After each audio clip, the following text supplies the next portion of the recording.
Okay, on this one, we're going to actually use some two-point perspective and just reference some basic shapes, um, some boxes, and repeat them. So we'll create one box in the foreground and try to repeat a couple in the background as a referencing technique. So we're still going to be using reference points. So I'll make one vanishing point here.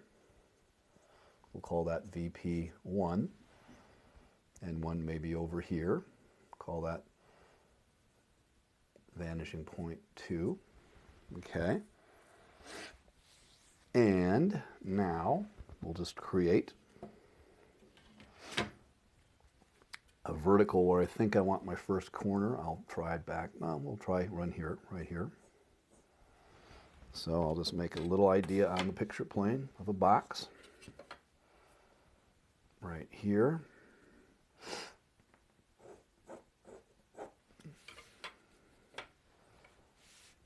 And I'll make it kind of randomly sized.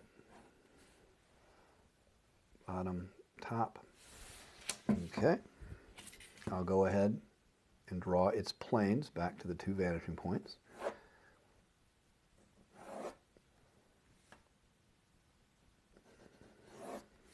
Okay. And to the other vanishing point. Now we're in 2-point. We have to consider. It doesn't have to be in the middle.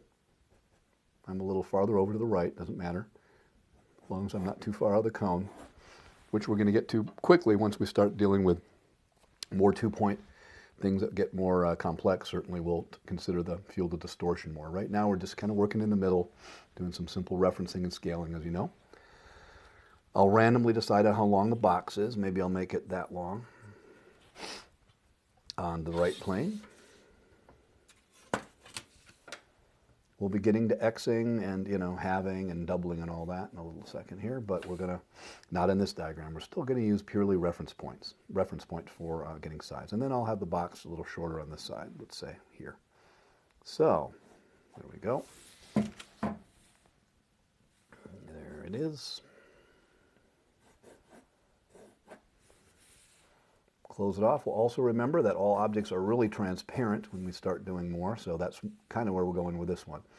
Also going to draw the idea of the inside of the box so we can really understand all the shapes we draw. So most of the time in perspective, especially for the diagrams, of course, we'll be doing transparent objects and trying to remember that we're trying to think volumetrically through things so that we understand all of them. So we have a little box, and the idea is if there are other boxes still on the picture plane, on the ground, and they're still going to the same vanishing points, meaning the boxes are eventually in flat space actually parallel to each other, like that. That means we'll start drawing in that idea. So the idea, if we draw on the top here, we can just do a little idea that most of the boxes, even though they're not going to be exactly lined up, are still parallel to each other. For instance, like this. Actually, I'll draw down here. So we might not have all the boxes lined up right next to each other, but they're going to still be parallel and perpendicular to each other, okay? All right. And we'll randomly decide this. So let's just say we want a box somewhere else on the picture plane that is at the same, is parallel to this, parallel and perpendicular to this box, the same size as this box, but, sitting back a ways. So I'll randomly say, why don't we make one here? Its corner here. So what do I know if I pick this? So this will be box A.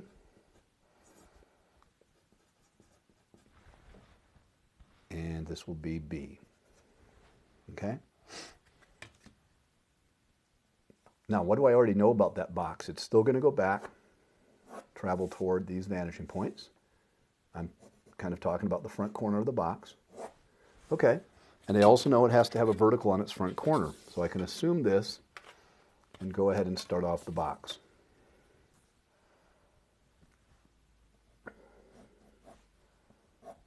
Okay. So there it is. Front corner, box A, front corner, box B. Now we can get the entire rest of this box by inference of creating a reference point. Front corner, box A, top of front corner. So here's the height, That's all we need. So we'll consider this a bar that's sitting there. So if we want, we can put that in blue just for the heck of it. That helps us at all. I'll be using that to create the reference point, but I'll do that in red. So front corner on the ground, box A, going through front corner, beginning of front corner on the ground, box B, which we haven't even begun to draw yet except for the standing front corner, makes a reference point. That's my first move. Front corner A through beginning of front corner of beginning of box B. Makes a reference point. Call that reference point 1. Okay. All right. So now, why don't I identify the other 4 corners of box A?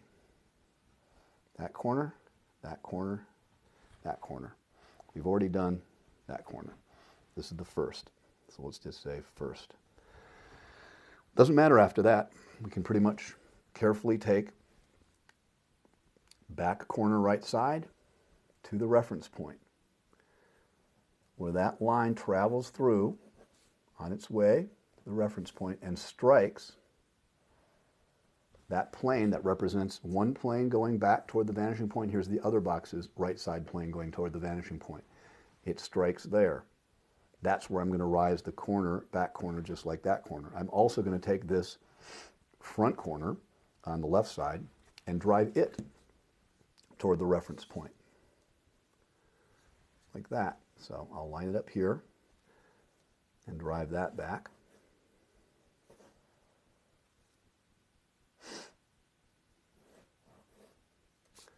And that strikes right there.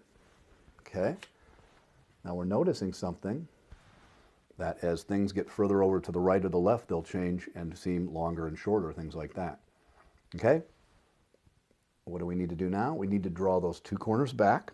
So we're going to go to our object. And I know this corner here is this corner here on the new one. We've got to draw across to get our plane going back to the left side vanishing point over here, that way. So I'm going to carefully go like this, my new length, and go across and just kind of draw it out. I'll also go across to the right vanishing point, where the corner is like this. So that new corner back there is just to the right of the front plane. So now I've got the footprint of this little box back here is just like the box here. It looks very different though, because it's much more foreshortened because it's going further away, and it's actually farther over to the right in our cone of vision. So we will actually start foreshortening this side a good deal, which you'll see, and lengthening this side a little bit. That's actually how we see and how objects are. Most people don't draw like that, but the more you learn how perspective actually behaves, like it does in the real world, the more you'll be able to draw more accurately if that's your goal. Or if you're a stylist, you'll actually be able to exploit and stylize and stretch the perspective more, knowing how it actually behaves in front of our eyes. Either way. So let's go ahead and rise those corners out of the ground now for box B. There's the front left corner, rear right corner, and back corner. That's very close to our front corner, but just a little bit over to the right. And now we can only go, oh, that's right, we're going to use the height, just like with those jet plane tails, those triangles we drew. I can also carry the height of box A to strike and get height box B, but I have to take the front corner height and go back to the reference point to also, as a separate move, to strike against the front corner of our little box right here. So top front corner, box A, traveling to reference point, back here, that strikes, let me double check, right there. And that's how I know how to draw out the rest of the top of my box, because I got that little mark on the little front corner of box B, so I can now draw to the left, oops, to the left. I can draw to the right. I can draw back to the back of the box, back toward the left. And remember, the back plane is just a little to the right of the front, so it's back here. That's why I overdraw my verticals most of the time. So even though when you are drawing your actual assignments, you'll be doing it very lightly, but I kind of leave it like this. And there is completed box B, little box B in the background, that we completely referenced because it wants to be sitting parallel and perpendicular to this box, going to the same vanishing point, still sitting on the ground. Now, we could have it raised and still draw it by reference, but we'd have to carry our measurements up, and we're not going to quite get there yet. That's a little more complicated. It's not hard to do. It's just, at this point, I still want to talk about Xing and halving and doubling and a whole bunch of other things with basic referencing and scale. But we could easily lift this box up and find its footprint on the ground like we have and its true height measurements. And as long as we're not going back into space or forward into space, we could actually raise this box straight up and have it floating way up here if we wanted to, just like we've measured it with a ladder, and could still realize the same size box up here just by that reference point, as long as we carry the idea of these invisible vertical ladder alignments up and measure scale going up. How many times the box goes up, we can then still mark these same measurements vertically off up here, behave to these two vanishing points, and we've got it. I'm tempted to do it, but we'll save that for another one, okay? But we will do some more figure stuff. Now we could do, again, as long as this is accurate, we could reference another box back here from here, or we could reference a box back here from this. Remember, as long as the other boxes are perpendicular and parallel to these, going to the same vanishing points, and flat on the picture plane, flat on the ground, you can reference them all day. You could have 50 different boxes as long as you had a nice sharp pencil and you were careful. If you were laying out a canvas when you wanted like repeated box shapes or houses or whatever, you don't necessarily have to measure each one. As long as you have an initial basic size house, you can reference that house as long as they're lined up to the same vanishing points all day long, float them in the air, do anything you want. So this is actually very useful, more so than this simple demo. I'm trying to just speak to it, so I wanted to get to a couple people referencing too, as well as make some points about raising. So why don't we, instead of rising a whole box in the air, let's rise a person in the air and see how that goes. So let's do that on the other side. So we had box A, just to be clear, to re-explain. What did we do? We completely randomly drew box A in size, length, and width, and height to these two vanishing points. It was completely random. We then said, no, but I want to repeat that same thing, incorrect perspective. So this one looks clearly more foreshortened on the right plane and a little elongated on the left. And you're saying, that's not the same shape. Yes, it is. That's where a lot of people make the mistake. If you move this box back that far and to the right, it is not going to look like that box, even though most people draw it just back here looking exactly the same as that one. Well, they're not considering the line of sight change and the foreshortening happening to the box. So this is correctly box B getting more foreshortened on the right plane and less long than this one. This is longer, shorter. So the idea is that's how our sight works, believe it or not. You could set a whole bunch of boxes out on a flat plane in a warehouse or a gymnasium, and you'd be surprised at how different they looked from being farther away and closer. But not only that, to the right of the cone of vision and to the left, it changes a lot, the proportioning of the box. It's surprising, actually. Okay, let's get to a figure. Let me sharpen my little pencil here. And we'll just randomly put a figure standing somewhere as well. And we'll just really quickly randomly put that together and say, okay, just to be clear, I'll make a person standing right here. Oh, sorry. That's a tangent. I won't do that. I'll go ahead and make them stand right there. I don't know how tall they are. I don't know how big the boxes are. Once I decide on either the scale of the boxes or the scale of the person, of course, then I'll have to kind of stay with that and commit to it. So what am I going to do? I'm going to probably make a person a little bigger than the horizon line like this. Heck of it. And say that's the total height of the person. There's their halfway point about. So waist is probably about there. Again, do the head.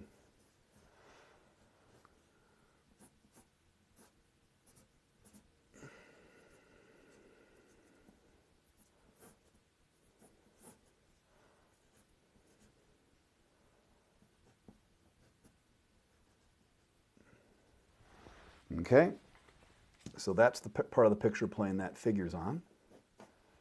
Let's say We don't know yet how tall they are. Are they 6 foot? Are they 5'4"? We're not sure. But either way, we know now that we've decided to have the vanishing point cut across them. So once we do assign a scale to that figure, well, basically it will be logical to say we'll be able to figure out how high we are off this flat plane too. But we can't say how high our eye level is in this particular diagram until we assign scale, like we did before, to that figure. But I'm not going to do that yet. Let's just keep it about referencing size. Just to say, you said, oh, all right, these little packing boxes feel right to the size of them because this guy's moving somewhere. Who knows? Okay. So obviously we know how to reference. So let's say I wanted to reference someone standing right back here. Same thing, you've done it before, so let's do it again. And we'll put in a true little vertical for that person's height as well. Okay. Now, let's say they're not necessarily the same height, but they're near to the same height. Well, we'll still use this as the standard and say if that other person's a little shorter or taller, we'll know it by referencing this person's height to that position, and then just add a little or subtract a little. That's easy too. So that's a typical way to reference. You don't have to reference same size figure. The idea is you reference a standard size and then go shorter or longer depending on that actual person's actual height and build and character. Okay, so let me find a pencil here that's colored. Okay, so I'll go ahead and do blue referencing for our figures. Base of figure A. Why don't we call it, oops, I'll call it figure 1. Okay, so we know it was first, and we referenced the second figure from it. Okay, in blue, I'll go ahead and make that reference point, going for the desired beginning base of B, or 2, I should say, figure 2, from the base of the first, makes a reference point. No surprise now, right? Reference point number 2. Okay, and then coming back through the head of our initial figure gives us striking across the vertical of the second beginning figure. Gives us their height back there. Okay, so we'll call that figure 2. There it is. So figure 2 is a good deal smaller. So again, are they the same height? Yeah, all right. We'll make them the same height. So head's a little bit below.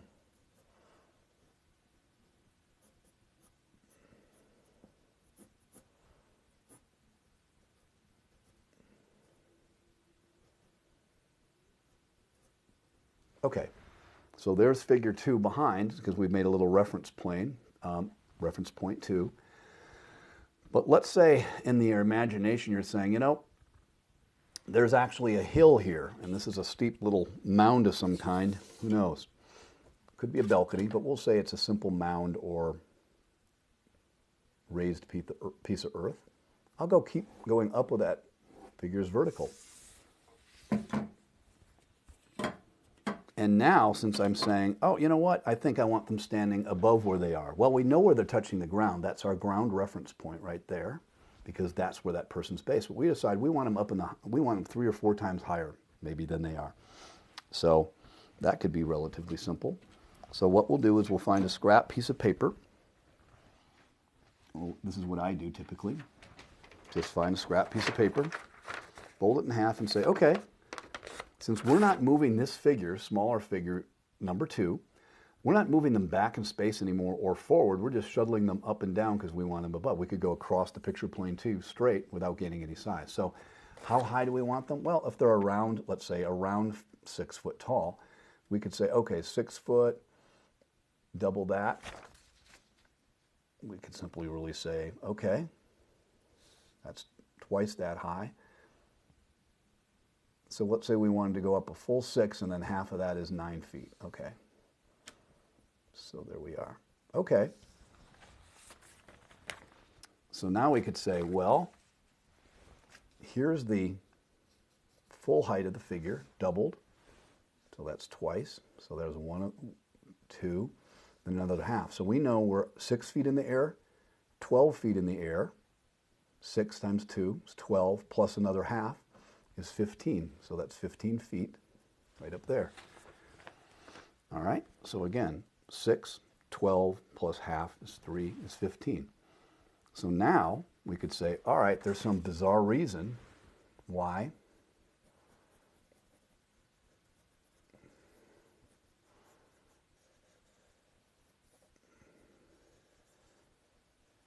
landscape here comes up.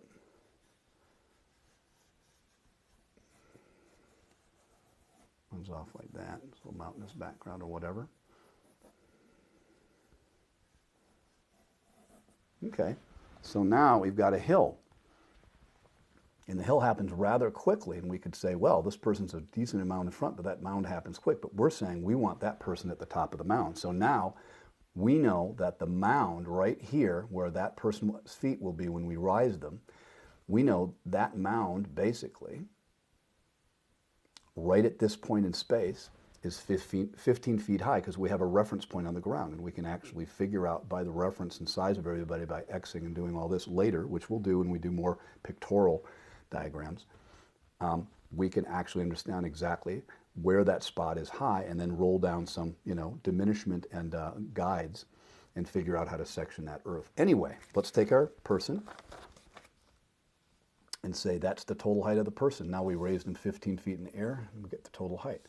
So now I can draw a little person again up here and say, okay, that could be a separate person or the same person. The idea is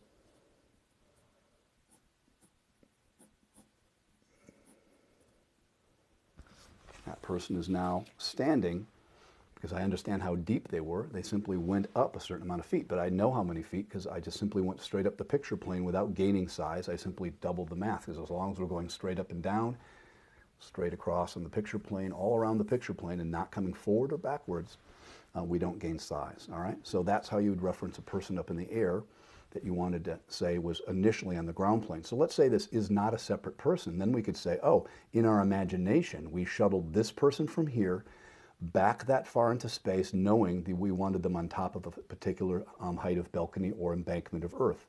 We then doubled 2.5 times, so we know we're at 15 feet. So now we know there's a platform at 15 feet. So let's say your instructions to yourself were, yeah, that platform's got to be about 15 feet. Okay, done.